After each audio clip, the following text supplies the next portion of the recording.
Shubor nakaslem jong unongsan Hima. Habakren halor ki jingja ha ki Jaka Khappud hapdeng ke jela Meghalaya bat Assam.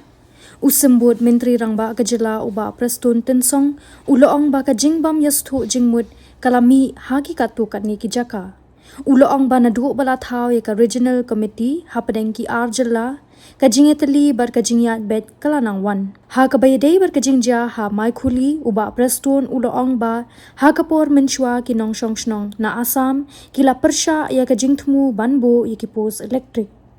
Henry Hadien ke Jingbym jong ka sarkar ya ka office u deputy commissioner banyakren para DC lala ban Pynbeit ya ka te ka jing e uba Prestone ula benrap da ka baong ba ka jing penyeng ye ki pos electric las dang byang Mynta da ka jing menjur jong ki bor sanchar na Assam.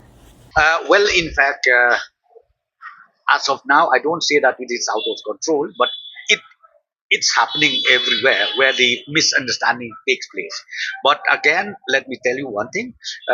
Right from that time when we constituted this regional committee in both sides of the states, we could see lot of improvement has happened. And in my colleague, I think we have seen it that the residents of Assam, they did not allow erection of electric pole in that area. But ultimately, we have instructed our GC to have a